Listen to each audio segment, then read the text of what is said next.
Hi, everybody. Thanks for joining us today here on the Wall.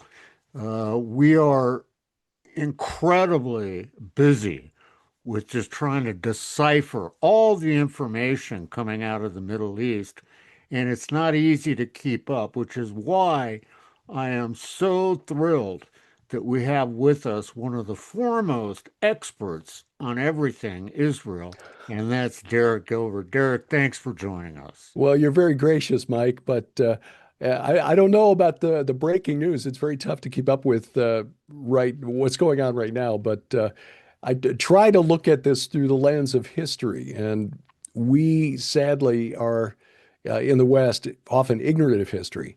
We think that this war between Israel and Iran began 10 days ago on Friday, the 13th of June. I argue that it's a continuation of what began October 7th, 2023, but that in turn was a continuation of what Iran has been doing through its proxies to Israel since 1982 when Hezbollah came into being. Most people aren't aware that Hezbollah was created in response to Israel's 1982 invasion of southern Lebanon, but was in response to the Palestine Liberation Organization, Yasser Arafat's bunch, using southern Lebanon as a base to attack Israel. And the reason they were in Lebanon is because they've been run out of Jordan by the army of Jordan after the PLO tried to overthrow King Hussein. So this is just a brief example, one of many, of how factioned the Middle East is. You can say, okay, Muslims are blah, blah, blah, but within Islam, there are just as many factions and sects as there are within Christianity or Judaism, for that matter. So you've got Sunnis and Shias making an alliance when it comes to Hamas, which is an outgrowth of the Sunni Muslim Brotherhood. The great Shia power in the Middle East is Iran. And then you've got the very conservative Sunni monarchies of the Persian Gulf states like Saudi Arabia, Qatar, UAE, Bahrain, Kuwait, Jordan, for that matter, another monarchy not inclined to support radical, well, I should say radical, violent Islam. Violent Islam is not radical. That's just a fundamentalist 7th century interpretation of Islam the way Muhammad taught it. This is what Israel is on the front lines of this civilizational and religious conflict between Islam and the rest of the world. It's been ongoing since the mid 7th century AD. Muhammad died in the year 632. By 636, the armies, Arab armies, Muslim armies, had come out of Arabia, overrun what is now Israel, overrun Damascus, overrun within 10 years most of the major centers of Christianity in that part of the world, which include Damascus, Antioch, Jerusalem, of course, Alexandria, Egypt. By the year 732, 100 years after Muhammad had died, they had taken all of what is now Syria, Jordan, Israel, Lebanon, most of Iran, all of North Africa, all of Spain, and we're halfway across France before Charles Martel, king of the French, the Franks, stopped them at the Battle of Tours. The reason the West, the term that we still use to this day, we're talking about relations between the Middle East and the West. The reason the West is called the West is because that's what was left of Christendom after the armies of Islam got done with it in the first 100 years after Muhammad died. So we forget that history. And we need to remember that to Muslims, this is not ancient past. This is an ongoing struggle. And when you're dealing with a fundamentalist theocracy like the Ayatollahs in Iran, that's what they have in mind. We in the West have so desupernaturalized our worldview that for us, it's almost impossible to imagine people who are so committed to their religious faith that they are willing to kill or be killed in the service of their God. But that's what we're dealing with when it comes to the government of Iran. So even if you're not a supporter of Israel, even if you think Benjamin Netanyahu is the worst person ever, look at what's going on in the context of the last 1,400 years of history. There is no reality in which that theocracy led by the Ayatollahs should be allowed to get a nuclear weapon. Now, the United States took steps over the weekend to make that happen. Operation Midnight Hammer, which hit that underground Fordo nuclear facility, nuclear fuel enrichment plant. But as we're recording this, my X feed is blowing up with Iran's response. They've launched missiles at the main U.S., the largest U.S. Military base in the Middle East, El Udeid, which is in Qatar. A bit surprising because Qatar has been pretty friendly to Iran. In fact, Qatar was harboring the leadership of Hamas, which was an Iranian proxy. So Well, apparently they gave Qatar some lead time because I think they wanted to make a show of it. It's a part of the world where rational responses don't matter. What matters is your honor and saving face and showing that you're not going to back down regardless of what goes on. well, Derek, I mean, we can understand how difficult this is for Americans to follow because of the history, because of what goes on. And my Twitter feed is blowing up, or I'm sorry, X now, feed is blowing up with all this new information that's coming out about these attacks on the military bases. There is a big uprising going on in New York by some Islamic protesters at the train station there. It's just going on and on and on. And Americans are very fearful right now of the sleeper cells here in the United States, which we can thank Joe Biden for, Mm. and other things. But this goes all the way back for the American public to what happened under Jimmy Carter Yeah. with the Iran hostage situation. And then since then, we've had what? Hillary and her madness, and then we had Biden and his madness, and Hmm. Obama and his madness Yeah. funding their uprising.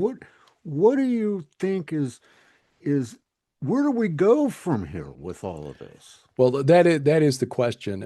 In fact, you can go back to the 1950s and the CIA's overthrow of the duly elected prime minister of Iran, whose name was Mossadegh, replaced with the Shah. But a lot of what we've done in the Middle East, and I say we, the United States, has been dictated by the oil business. I mean, George W. Bush got a lot of criticism for going into Iraq and saying, it's all about the oil. And at the time, I was like, no, Saddam deserved it. Okay, now I've changed my opinion on that because it's become clear that Saddam really didn't have the weapons of mass destruction that he was alleged to have had. It was all about the oil. But you look at America's relations with the Middle East since about 1920, and especially after 1930 or so, where the Arabs began discovering oil in large quantities in places like Bahrain and Saudi Arabia. It really is all about the oil. And there's been a very large overlap. If you were to draw a Venn diagram of oil professionals and intelligence assets, there's a big overlap there. The CIA has been doing, and DIA, a lot of what they've done has been in the service of big oil rather than the American public. And this kind of informs the United States relations with Israel since even the Zionist movement prior to 1948, but since 1948, there are those who will say, look, Israel dictates American foreign policy. If you do some close reading of history and do some digging, you find that no, that's exactly the other way around. The United States has Israel wants the United States as a friend. It needs the United States as a friend because it's surrounded by hostile enemies. That is moderated somewhat in recent years with, again, the monarchies now kind of happy with what they've got in terms of wealth and not wanting to overturn that apple cart. But early on, the rulers of their neighbors were all about eliminating Israel and its right to exist, just wiping it off the map completely. And as far as the money men here in the United States were concerned, the bankers and the oil companies, in fact, many of whom made a lot of money supporting the Third Reich during World War II by facilitating the sale of oil from Arabia to, through Generalissimo Franco in Spain, who was a fascist, and then sending that on to Germany. These are the guys that Allen Dulles was representing, and his brother John Foster Dulles, who later became director of the CIA and Secretary of State under Dwight Eisenhower. Again, it comes down to who's got the oil in the Middle East and who's profiting from it. Big oil and the bankers here in the United States, and it's the Arabs who have the oil, not the Jews. So that in a nutshell should inform what we understand about the history of the last 100 years in that part of the world. The overthrow of the Prime Minister Mossadegh in '53 was because United States oil companies were trying to push British petroleum out of Iran and get those oil concessions, and the Shah was friendlier to U.S. oil companies. It's We can't go back and undo 1953, sadly, and we have to bear that shame as Americans. I mean, this is our representative government working on behalf of the interests of big oil and the bankers and not us, have been messing with other parts of the world for a long time. And that just should not be. That is wrong. However, that doesn't mean that we should allow a fundamentalist Islamic theocracy to possess nuclear weapons. Where does it go from here? Well, let's hope that they will see reason. I don't know if regime change is going to happen there. Persians, like Arabs, tend to be very stubborn people. And when you threaten them, even with a credible threat of annihilation, they're likely to take annihilation over surrender. Let's Well, pray that cooler heads prevail. yeah, and Derek, if you look at, okay, you're in the Ozarks, I'm up in the mountains of Idaho, and very conservative areas of the country, flag waving, patriotic portions of the country, as is the Midwest. Now, let's look at, you've got your basic American farmer. He's out there in his tractor right now, and he's got his iPhone with him, and he's watching his X feed on there and seeing all this stuff. And he's like, wondering, okay, what are we going to do? And why are we doing it? Because these guys in the Middle East for 1,000 years have been killing each other over a goat. So Yeah, what are we doing? And I think America is at a point where, first of all, there's going to be a huge contingency that, pardon my language, but is going to want to open up a big can of whoop ass on Iran right now. What do you see with that fever yeah. that's going I to uh, I begin? understand. I understand the reluctance to get involved in another um, App. quagmire in the Middle East. I mean, the adventures in nation building, which, as you remember, President Bush back in '99 and 2000 ran on a platform of no more nation building. And then, of course, he turned around and started nation building, or trying to, in Afghanistan and Iraq. And that didn't work out well either place. Taliban is back in control of Afghanistan after the loss of hundreds of thousands of lives and trillions of dollars. It was just insane to think that you could go into a tribal civilization, tribal culture, and impose a Western style representative republic on them. It just was never going to work. And those who have studied history of that part of the world knew that going in, but those voices were shouted down and marginalized. This is not that. Iran is not Iraq. Iran is not Afghanistan. I don't think President Trump has any desire to put American boots on the ground in Iran. It's a nation of 90 million people. We would never control it with our military. And I don't think President Trump wants to try. He ran on a platform of no new wars. And of course, even in his base, I mean, like Representative Marjorie Taylor Greene of Georgia, very critical of him right now. Representative Thomas Massie, very critical. I get it. I get it. I don't think we need to get involved in more wars. But again, that doesn't mean we should allow a government controlled by guys with a 7th century interpretation of the Quran to possess nuclear weapons. That's just suicidal. Yeah, it's it's such an evolving situation. I mean, trust me, America will not support putting boots on the ground I agree. over there. They just won't. It won't happen. And I No, don't think that would happen, you no, know. I don't think President Trump, even politically, would see it as a smart move, but I just don't think he's inclined to want to see the same kind of mess that we just have extricated ourselves from badly in Afghanistan. And we still have soldiers on the ground in Iraq and in Syria. I mean, most Americans aren't even aware that we've got soldiers on the ground in Syria. Um, Now, Israel, from their standpoint, they want regime change.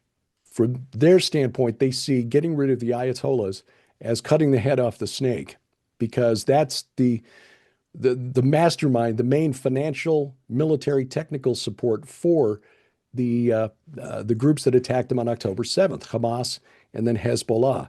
Hamas has been going after Israel since 2006 when they executed a bloody coup and took over the Gaza Strip from the PLO. And again, Hezbollah, going back to 1982, has been, poking at Israel. Talk to people in Israel, and you drive around Israel, and you see almost every bus stop has a missile shelter. Who lives like that? When we went to Israel to visit last spring, we were in a town called Sderot, about 30,000. That's at its closest point, half a mile from the border with Gaza. The children's playground equipment is made of reinforced concrete, and the kids know when the sirens go, you run into the smurf tree or the giant caterpillar and stay away from the openings. And they've got 15 seconds to get there because Hamas just would regularly lob missiles or mortar shells across the border. Who lives like that? I don't think we would tolerate it here in the United States. And yet, when Israel got attacked and lost 1,200 people on October 7th, no, it's got to be a proportional response, exercise restraint. As a percentage of Israel's population, Mike, what they lost on October 7th would be like the United States losing about 4.2 million people Yeah, yeah, it in was one day. devastating, Yeah. devastating. And how, how can anyone, in my humble opinion, how can anyone not blame Israel for what their response was? I mean, if Yeah. that had happened in the U.S., trust me, the response would be much, much deeper. I mean, look what happened after 9/11. I mean, you want to tell me, how long did that war on terror go? And it's still going. Now, you look at the American people now getting all worried and concerned about the sleeper cells. What do you think is the risk here in our homeland of these sleeper cells being organized enough to give us any problems? Well, that's not an area of my expertise, so I can't speak to it with any knowledge. But what we can say is that under the Biden administration, at least 11 million unvetted illegals were allowed into the country and then released. But this goes back even to the George W. Bush administration, Mike. When I was on the air at a secular talk radio station in 2006 and 7, I interviewed um, member of the union representing the Border Patrol back then, Al Garza. And he told me that they were regularly encountering what they called OTMs, other than Mexicans. I was surprised that there was an acronym for it. He said, yeah, a lot of these are coming in from Middle Eastern nations. So it's possible that some of these folks may already be in the country for 20 years. I don't have any way to know one way or the other, but I just pray that the FBI has been keeping track of these groups to the best of their ability. But when you've got that many people, 11, some estimates say as many as 20 million, that entered the country within the last 5 years, there's bound to be some troublemakers in there. So we just pray for our law enforcement and first responders to take care of any threats. Yeah, I agree with you. Now look at Derek. We know you're swamped today, and we greatly appreciate you coming on the show with us and taking time out of all that madness to try and give people some insight into what's really going on. You Yeah, know, it is a spiritual war at the end of the day because Israel, regardless of what you think of their government, is where all of this ends. Armageddon takes place at Jerusalem. It's because that's where God said he would dwell forever, Zion, for he has desired it. Psalm 132, verse 13. That is the Mount of Assembly, the Har Moed, which is the words John transliterated into Greek as Armageddon. That's where it all ends. The fallen realm, the principalities, powers, cosmic rulers over this present darkness want that land, regardless of who's got it. They want it. They want their people in control of it. And this, sadly, that means this struggle will not end until Messiah returns at the head of the heavenly army. But the good news is that he's foreseen all of this and that Israel's got no better protector right now. And I would argue that those who support Israel and those who are in charge of the land probably enjoy that divine protection as well. Yeah. And you know, Steve Quayle, in his infinite wisdom, did once say there's no political solution for a spiritual problem. Amen to that. And that's right where we're at right now, in a big way. God bless Steve for what he does, and That's right. putting that stuff out. It's not easy. But folks, listen. You have an opportunity to come out to Springfield, Missouri, August 22nd through the 24th, where we're doing our Remnant Rising 2025 conference. You can sit down with Derek and talk with him, have a cup of coffee with him. Block out a little time because he's a wealth of knowledge, man. And spend time fellowshipping with all of us and praying out there. Just go to hearthewatchman.com and see what's going on. We have a big announcement coming out about the conference on July 1st. So pay attention to that. Subscribe to our YouTube channel and stay in tune with what's really happened in America from a Christian way. Derek, thanks again so much for joining us. You bet. Thank you, Mike. We'll see you guys all next time. We're releasing these shows every Monday, Wednesday, and Friday at 5 p.m. Eastern. So you'll know, just tune in, check it out, see what's going on. God bless. See you all next time here On the Wall.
Do not be overcome by the dissipation and anxiety of this life, so that the day will come upon you unaware. Days of Noah, days of Lot, totally normal. Quit holding your breath for some apocalyptic movie scenario to break out before you actually get serious about walking with your whole God.